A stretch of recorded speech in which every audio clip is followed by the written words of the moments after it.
తెలంగాణ రాజకీయాల్లో మరోసారి ఆసక్తికర పరిణామాలు చోటు చేసుకుంటున్నాయి. 2023 డిసెంబర్లో కాంగ్రెస్ పార్టీ అధికారంలోకి వచ్చిన తర్వాత ముఖ్యమంత్రి రేవంత్ రెడ్డి తన మంత్రివర్గాన్ని సమతుల్యం చేయడానికి ఇప్పటికే ఒకసారి విస్తరించగా ఇప్పుడు మూడోసారి విస్తరణకు రంగం సిద్ధమవుతున్నట్లు బలమైన సంకేతాలు వస్తున్నాయి. 2025 జూన్లో జరిగిన తొలి విస్తరణలో 3 కొత్త మంత్రులు ప్రమాణ స్వీకారం చేయడంతో మంత్రివర్గ సంఖ్య 15కు చేరింది. ఇప్పుడు ఏప్రిల్ తొలి లేదా రెండో వారంలో మరోసారి విస్తరణ ఖాయమని ప్రచారం కాంగ్రెస్ వర్గాల్లో జోరుగా సాగుతోంది. ఈసారి విస్తరణ కేవలం కొత్త వారికి అవకాశం కల్పించడమే కాకుండా ప్రస్తుత మంత్రివర్గంలో మార్పులు చేర్పులు ఉండబోతున్నాయని రాజకీయ వర్గాలు చెబుతున్నాయి. ఒకరు లేదా ఇద్దరు మంత్రులను తప్పించే అవకాశం ఉందన్న వార్తలు హాట్ టాపిక్గా మారాయి. ఇటీవల వివాదాల్లో చిక్కుకున్న ఓ మంత్రిపై వేటు పడే అవకాశం ఉందని, అదే సామాజిక వర్గానికి చెందిన మరో నాయకుడికి అవకాశం కల్పించే దిశగా అధిష్టానం ఆలోచిస్తున్నట్లు తెలుస్తోంది. ముఖ్యంగా లంబాడా సామాజిక వర్గానికి ఈసారి ప్రాధాన్యత దక్కే అవకాశం ఉందన్న చర్చ గట్టిగా వినిపిస్తోంది. మంత్రివర్గ విస్తరణకు ముందు ముఖ్యమంత్రి రేవంత్ రెడ్డి ఢిల్లీలో కాంగ్రెస్ అధిష్టానంతో కీలక చర్చలు జరిపినట్లు తెలుస్తోంది. పార్టీ హైకమాండ్ కూడా ఈ విస్తరణకు గ్రీన్ సిగ్నల్ ఇచ్చిందన్న సంకేతాలు వస్తున్నాయి. దీంతో ఎమ్మెల్యేల మధ్య పోటీ మరింత ఉత్కంఠభరితంగా మారింది.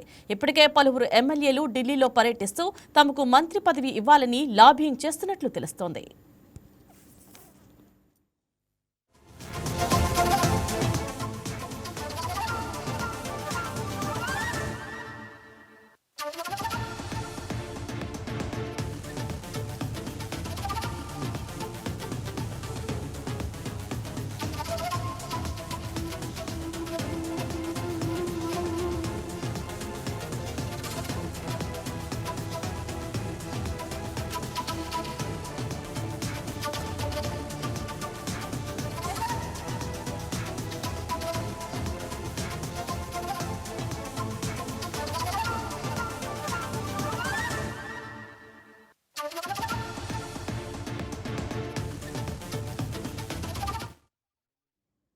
ప్రస్తుతం ఏఐసీసీ నేతలు పలు రాష్ట్రాల ఎన్నికల ప్రచారంలో బిజీగా ఉన్నారు.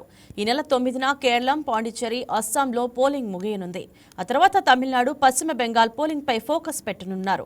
దీంతో కాంగ్రెస్ అధిష్టానంలోని పెద్దలకు కేబినెట్ విస్తరణపై చర్చించేందుకు సమయం దొరకడం లేదని పార్టీ వర్గాలు చెబుతున్నాయి. అందుకే ఎన్నికల ప్రక్రియ మొత్తం ముగిసిన తర్వాత రాష్ట్రానికి చెందిన కీలక నేతలను ఢిల్లీకి పిలిపించి కేబినెట్ విస్తరణ, ప్రక్షాళనపై చర్చించే అవకాశం ఉన్నట్లు తెలుస్తుంది. కేబినెట్ నుంచి తప్పించే జాబితాపై ఇప్పటికే అధిష్టానం ఓ నిర్ణయానికి వచ్చిందని, కొత్తగా కేబినెట్లోకి తీసుకునేలా నేతలు ఎంపికపై చర్చించనున్నట్లు తెలిసింది.